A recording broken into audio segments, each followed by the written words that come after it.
વિદ્યાર્થી મિત્ર, વિષય અર્થશાસ્ત્ર ધોરણ 12 પાઠ 2 વૃદ્ધિ અને વિકાસના નિર્દેશકો. આપણે ગયા વિડીયોમાં માનવ વિકાસ આંક વિશે જોયું હતું, હ્યુમન ડેવલપમેન્ટ ઇન્ડેક્સ HDI. એમાં સમાવતી 3 બાબતો વિશે અને એની મહત્વની બાબતો જોઈ હતી.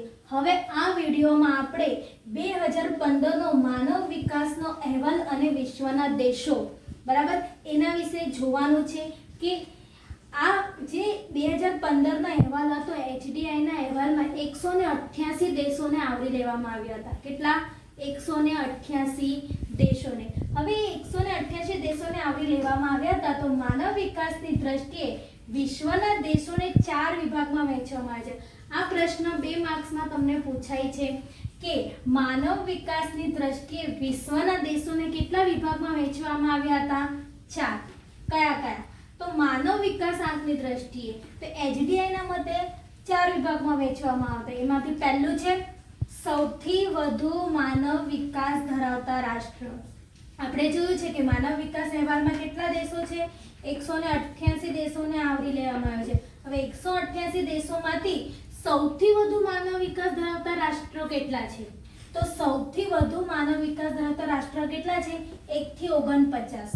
બરાબર કે 1 થી 49 જેટલા રાષ્ટ્રો છે બરાબર, જેને નંબર મળ્યો છે પ્રથમ ક્રમ, બીજો ક્રમ. 1 થી 49 જેટલા રાષ્ટ્રો છે એનું મૂલ્ય કેવું છે? 1 થી નજીક છે. બરાબર, 188 દેશોમાંથી જે 1 થી 49 ક્રમ ધરાવે છે બરાબર, 1 થી 49 ક્રમમાં આવે છે એ દેશો સૌથી વધુ માનવ વિકાસ ધરાવતા રાષ્ટ્રો છે. પ્રથમ ક્રમ, દ્વિતીય ક્રમ, તૃતીય ક્રમ, એટલે કે 1 થી 49 જેટલો બી ક્રમ આવશે એ શું, જેનું મૂલ્ય માનવ વિકાસ આંક મૂલ્ય 1 થી કેવું છે? નજીક છે. એટલે સૌથી વધુ માનવ વિકાસ ધરાવતા રાષ્ટ્રો છે અને એમનું સરેરાશ મૂલ્ય કેટલું નીકળે છે? 0.890. યાદ રાખજો, સૌથી વધુ માનવ વિકાસ ધરાવતા રાષ્ટ્રો કેટલા છે? 1 થી 49 બરાબર, એમનું સરેરાશ મૂલ્ય 0.890 છે. હવે બીજા ક્રમે આવે છે કે વધુ માનવ વિકાસ ધરાવતા આંક. પહેલા જોયું સૌથી વધુ, હવે આવે છે વધુ માનવ વિકાસ ધરાવતા રાષ્ટ્રો. એ રાષ્ટ્રો કેટલા છે? 50 થી 105 બરાબર, 50 થી 105 અને તેમનું સરેરાશ મૂલ્ય કેટલું છે? 0.735. ત્રીજા વિભાગમાં છે મધ્યમ માનવ વિકાસ ધરાવતા રાષ્ટ્ર. મધ્યમ માનવ વિકાસ ધરાવતા રાષ્ટ્ર એ વિભાગમાં કેટલા રાષ્ટ્રોનો સમાવેશ થાય છે? ક્રમમાં 106 થી 143 ક્રમ બરાબર, એટલા ક્રમના અહીંયા આ દેશોનો સમાવેશ થાય છે. એમનો સરેરાશ 0.614 છે. મધ્ય માનવ વિકાસ ધરાવતા રાષ્ટ્રો કેટલા છે? ક્રમ 106 થી 143 ક્રમ. આપણે તમને યાદ કરવા કીધું હતું 2014માં બરાબર. 2014 વર્ષમાં આપણે જોયું તો નોર્વે પ્રથમ ક્રમે હતો એટલે સૌથી વધુ માનવ વિકાસ ધરાવતા આંકમાં આવશે.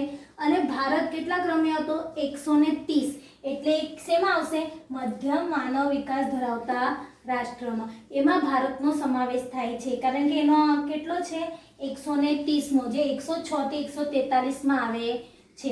હવે ચોથો વિભાગ છે નીચો માનવ વિકાસ ધરાવતા રાષ્ટ્રો. નીચો માનવ વિકાસ બરાબર, કે જે શું છે? 143, જેમાં કેટલા રાષ્ટ્રોનો ક્રમ છે? 144 થી 188. મેં તમને કીધા હતા 188 દેશોને આવરી લે છે, તેમાંથી 144 થી 188 કેટલા છે રાષ્ટ્રો? નીચો માનવ વિકાસ ધરાવતા રાષ્ટ્ર. એમનો સરેરાશ મૂલ્ય કેટલું છે? 0.493 છે. બરાબર વિદ્યાર્થી મિત્રો, આ ક્વેશ્ચન પૂછ્યા છે. 4 વિભાગમાં વહેંચવામાં આવ્યું છે. સૌથી વધુ માનવ વિકાસ ધરાવતા રાષ્ટ્ર, વધુ માનવ વિકાસ ધરાવતા રાષ્ટ્ર, મધ્યમ માનવ વિકાસ ધરાવતા રાષ્ટ્ર અને નીચો માનવ વિકાસ ધરાવતા રાષ્ટ્રો.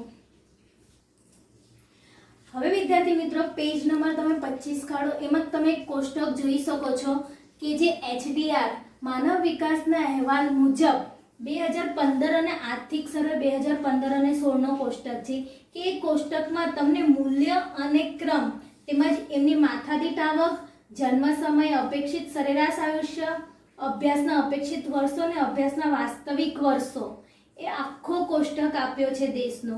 એમાંથી તમને 4 વિભાગ જે આપણે જોયા હતા ને એ 4 વિભાગના એક એક દેશનું તમને આપેલું છે. બરાબર, તો પહેલા જોઈએ નોર્વે.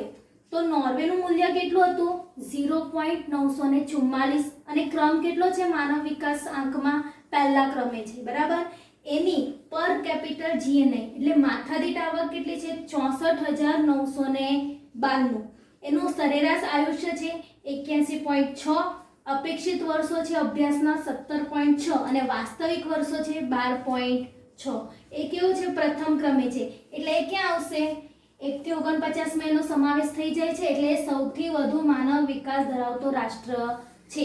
પછી બીજું છે અમેરિકાનું આપ્યું છે. અમેરિકાનું જોઈએ તો મૂલ્ય કેટલું છે 0.915 અને ક્રમ કેટલો છે એનો 188 માંથી 8મા ક્રમે છે બરાબર. એની માથાદીઠ આવક છે 52,947, અપેક્ષિત સરેરાશ આયુ છે 79.1, અપેક્ષિત વર્ષો છે અભ્યાસના 16.5 અને વાસ્તવિક વર્ષો છે 12.9. એટલે 8મા ક્રમે છે એટલે આપણે જોઈ શકાય છે 1 થી 49 માં એનો સમાવેશ થાય છે એટલે શું છે સૌથી વધુ માનવ વિકાસ ધરાવતો આંક. પછી આવે છે ચીન. ચીનનું મૂલ્ય છે 0.727 અને ક્રમ છે એનું 90 અને એની માથાદીઠ આવક છે 12,547, જન્મ સમયે અપેક્ષિત સરેરાશ આયુષ્ય છે 75.8 અને અભ્યાસના અપેક્ષિત વર્ષો છે 13.1 અને અભ્યાસના વાસ્તવિક વર્ષો છે 7.5 બરાબર. એનો ક્રમ કેટલો છે 90. એનું ક્રમ છે 90 છે એટલે કેમાં આવશે 50 થી 105 એટલે એ શું છે વધુ માનવ વિકાસ ધરાવતો રાષ્ટ્ર.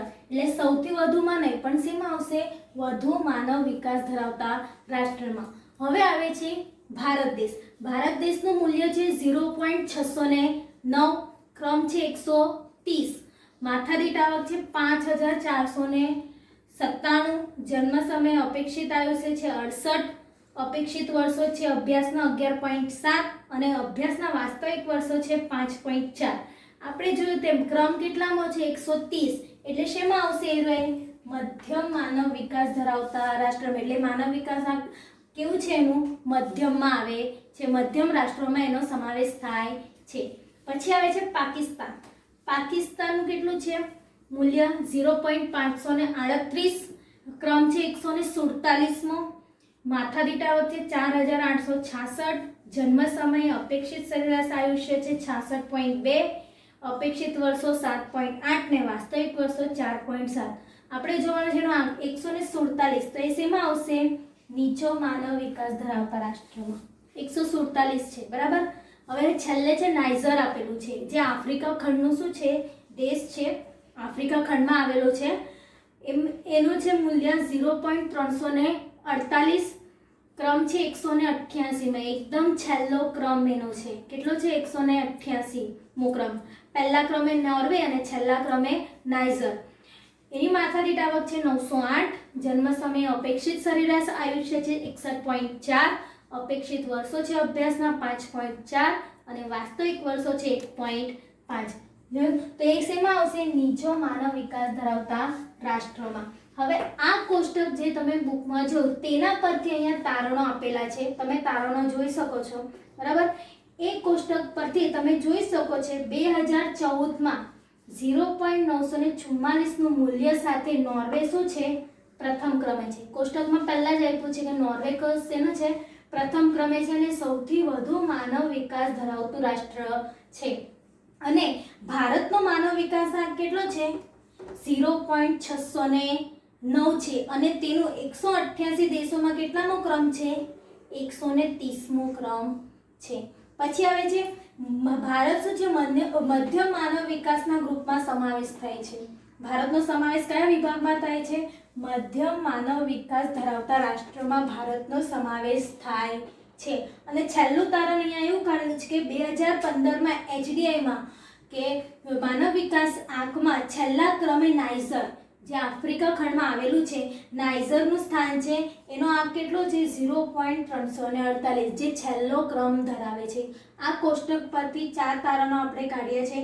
નોર્વે પ્રથમ ક્રમે, ભારતનો ક્રમ 130મો, ભારત મધ્યમ વર્ગમાં મધ્યમ માનવ વિકાસ આંક ધરાવતો રાષ્ટ્રમાં એનો સમાવેશ થાય છે અને નાઇજરનું છેલ્લું સ્થાન છે.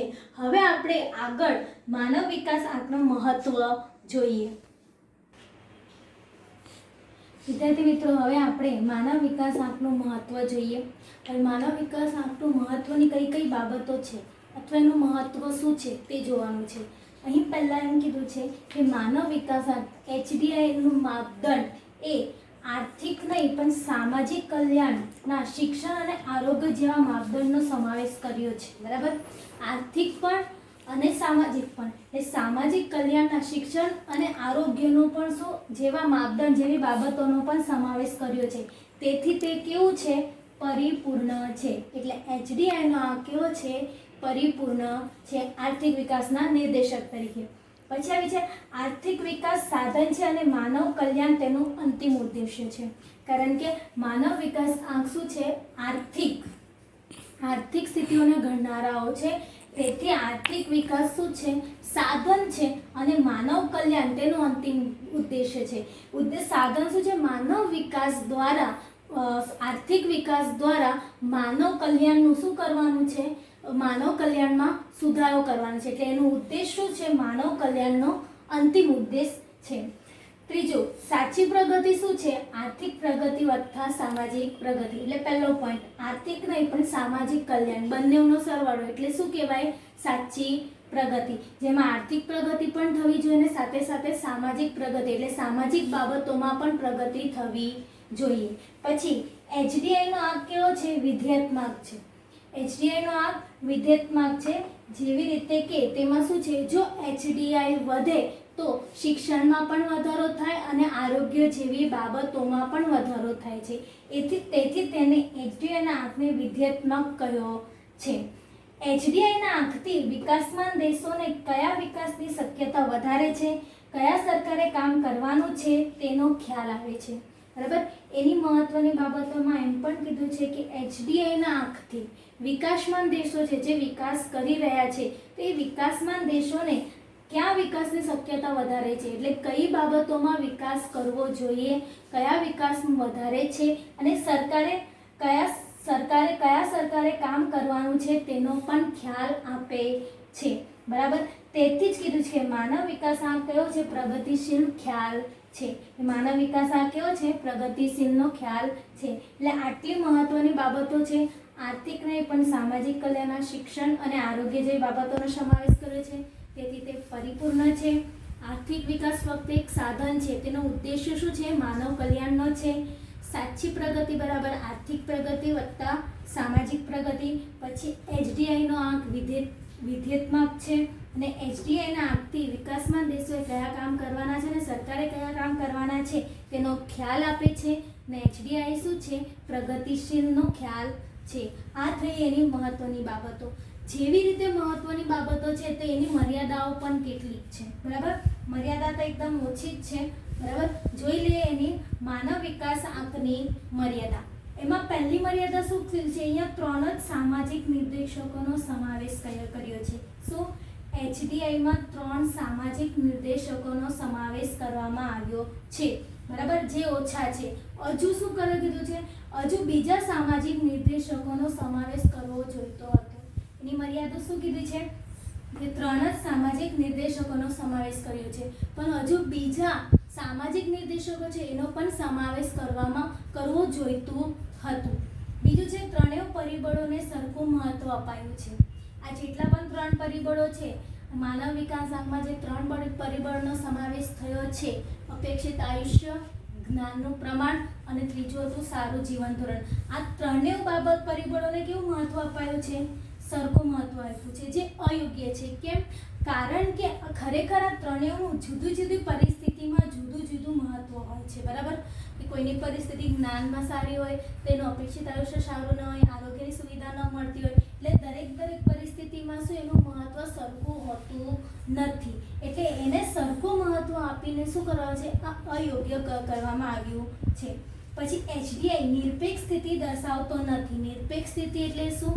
કે પોતાની મેળે પોતાની નભે એવી સ્થિતિ દર્શાવતો નથી. કોઈ એક દેશ અન્ય દેશોની તુલનાએ કયા સ્થાને છે તે દર્શાવવામાં આવે છે. પોતાની સ્થિતિ નથી દર્શાવતો પણ બીજા દેશની તુલના કરીને શું કરે છે? પોતાનો દેશ કયા સ્થાને છે તે દર્શાવે છે. એટલે જેમાં સાપેક્ષ પ્રગતિ જ દર્શાવાય છે. તેમ ઉપરાંત HDI ઉપરાંતમાં શું કીધું છે, અહીંયા કેટલાક ફૂલ ફોર્મ આપેલા છે, એ તમારે શું કરવાનું છે, યાદ રાખવાના છે. પહેલું છે GDI એટલે જેન્ડર ડેવલપમેન્ટ ઇન્ડેક્સ એટલે જાતીય સમાયોજન આંક. બીજું છે TAI ટેકનોલોજીકલ અચીવમેન્ટ ઇન્ડેક્સ એટલે ટેકનોલોજી સિદ્ધિ આંક. ત્રીજો છે HPI હ્યુમન પોવર્ટી ઇન્ડેક્સ એટલે માનવ ગરીબ આંક. અને ચોથું છે HCI હ્યુમન કન્ઝ્યુમર ઇન્ડેક્સ એટલે અહીંયા આવે છે માનવ વપરાશ આંક, જેમાં અન્ય નિર્દેશકોનો પણ સમાવેશ કરવામાં આવ્યો છે. વિદ્યાર્થી મિત્રો, મર્યાદા જોઈ લેજો. 2-3 છે કે 3 જ સામાજિક નિર્દેશોનો સમાવેશ કરવામાં આવ્યો છે. પછી ત્રણેય પરિબળોને સરખું મહત્વ આપવામાં આવ્યું છે. અને ત્રીજો નિરપેક્ષ સ્થિતિ દર્શાવતો નથી, સાપેક્ષ સ્થિતિ દર્શાવે છે. વિદ્યાર્થી મિત્રો, અહીંયા તમારું ચેપ્ટર પૂરું થાય છે. હવે આ ચેપ્ટરમાં તેના 4 નિર્દેશકો છે, આ 4 નિર્દેશકો IMP છે. હવે આ 4 નિર્દેશકોમાંથી શેમાં પણ સમજ ન પડી હોય તો તમે મને જણાવી શકો છો, તેમાં તમે વોટ્સઅપ મેસેજ કરી શકો છો. Thank you. આભાર.